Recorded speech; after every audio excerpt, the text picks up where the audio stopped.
Hello and welcome back to my channel. As you can see from the title of this video, this is my chaotic making of Sarah's ballroom gown from the film Labyrinth. When I first decided to make Sarah's costume back in, I think, January or February of this year, I didn't anticipate it being as crazy a build as it ended up being, only because I had to make my entire costume for Sarah, and then I also had to make Jareth's costume for my friend Owen to wear, all within the space of 2 weeks, which is kind of crazy.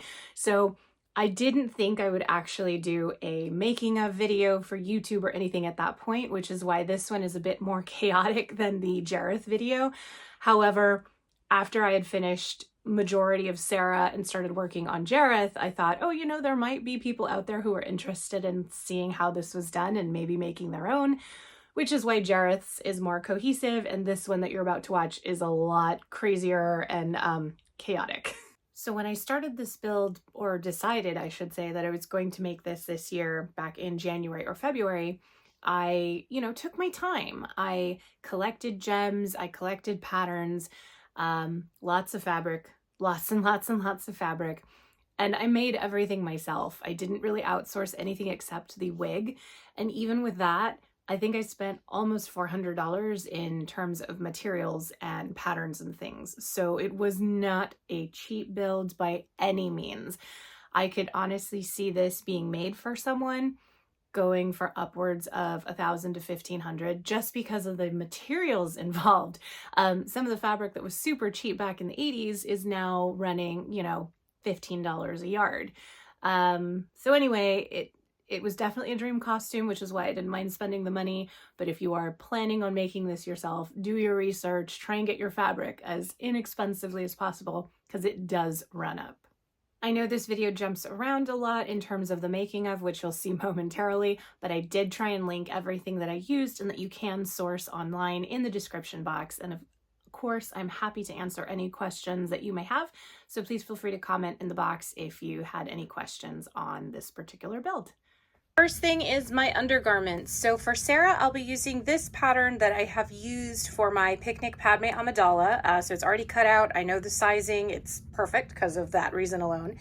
And I believe Keely actually used this as well. So when watching her story or her YouTube tutorial, she used this and I liked how hers came out. So thanks, Keely, for the rec to use this for Sarah. This will be my lining fabric. It's just a nice cotton. I like the print. I think it'll match well with the gown. Then I have a cotton canvas for the outer layer, or I might flip it, we'll see. And then I have a really strong duck canvas for the structure layer. And last but not least, some interfacing just to give the cotton a little bit more strength, because it's a corset, it's gonna be pulled tight. We want to make sure it has a lot of strength. So let me go ahead and cut that out and show you what's next. I'm jumping around a little bit, but the pattern that I ended up using for Sarah's bodice is Simplicity 1728. And I realized after the fact that the back of the bodice does not match the screen accurate back in the real costume. So this was incredibly irritating and I did have to redraft. These are the primary fabrics I'll be using for the skirt, the petticoat, the bodice, all that jazz. Pretty basic. I just have this Singer solid cotton that I got at Joann's. I actually really love this cotton. I used it for my Hoth Leia vest as well as a couple other things. Highly recommend it. Super cheap, and you can use coupons on it. This is organza that I got at Hobby Lobby, and if you time it right, you can get this for 40% off per yard. So that's what I did here. I don't particularly like shopping at their store because reasons, but sometimes you got to. This I also got at Joann's. I got a full bolt. This is the crinkle pearlized sheer white. It's gonna be the overskirt fabric. If you buy a full bolt of that, you get 15% off because you got a bolt. And then I also used, I think, 40% off coupon at the time. And then this I also got at Joann's, which is going to be another skirt layer. So these are the main fabrics I'll be using, as well as the lace that I just dyed for one of the underskirt layers. So yeah, lots of fabric. Once I had redrafted the pattern, I then got started on cutting everything out. This proved to be a pain simply because even though there were only 4 pieces, each piece needed to be cut out of the lace, out of the organza, out of the interfacing, out of the lining layer, you know, and then multiply that by 4. So it was a lot of cutting, but here are the finished pieces.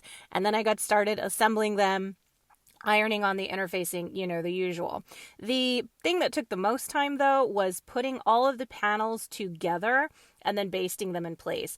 So first it was, I believe, the interfacing, then it was the cotton lining, then it was the organza layer, and then it was the lace. Am I saying organza right? Organza. Anyway, so here is just a speed, you know, time lapse of me putting all the pieces together and making it look as even as possible before I sewed it together.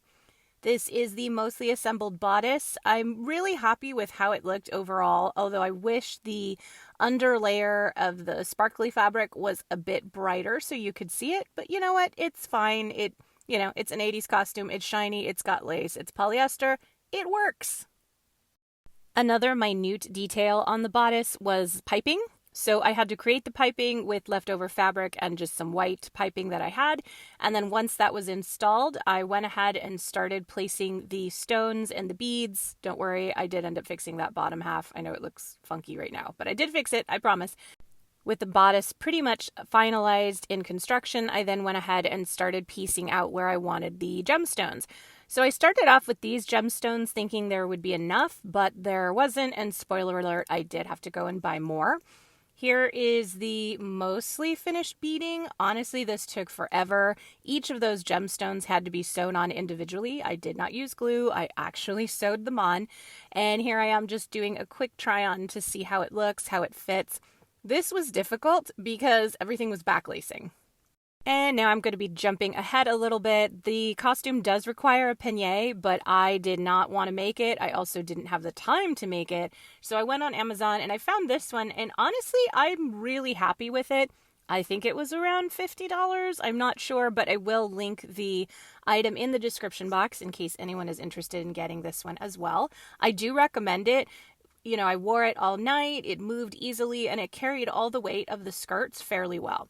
Here I am just slowly starting to assemble the skirt itself. I pinned the lace to the waistband just to check length and overall fit. And for the most part, it looked great. I'm sorry it cut off on the bottom. I don't have the best camera. But anyway, in my research, I asked in a costuming group what the name of Sarah's sleeves are.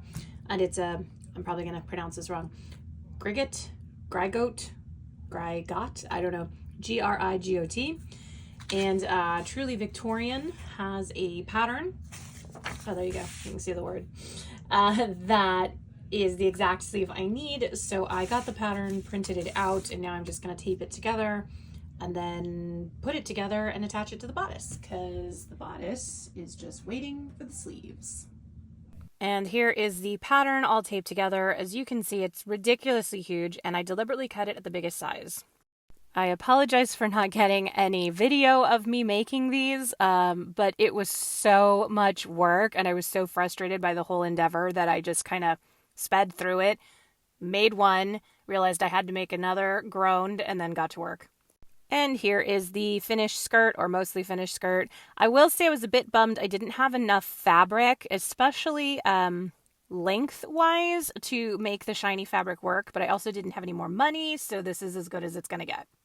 I couldn't resist a quick try-on at this point, and as you can see, it's a pain in the butt because not only is my corset backlacing, but the bodice is also backlacing, so I couldn't put it on. I just couldn't on my own, so that's why it looks like this.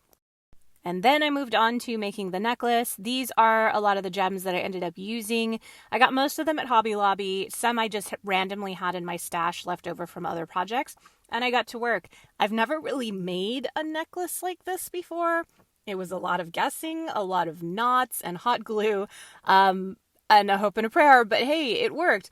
Here's the mostly finished necklace. I did end up adding a center section to the central part, if that makes sense, just to fill it out a little bit more.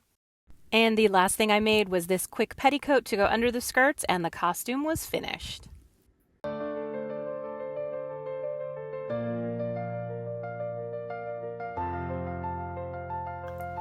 just as a wrap up, I absolutely am over the moon in love with my costume. Yes, there are some things that I feel I could improve on. The biggest being the wig. There were some issues with that I'm not going to get into online, but I did get the wig kind of last minute, so it wasn't quite where I would have wanted it for our big event. However, it has since been remedied and now it's in a much better place, and so I hope to take better photos with the improved wig soon. I did notice my skirt was falling down a bit when I was walking in it, but it's an easy fix that I can just hike up. And overall, I'm incredibly happy with how this came together, and I can't wait to wear it again.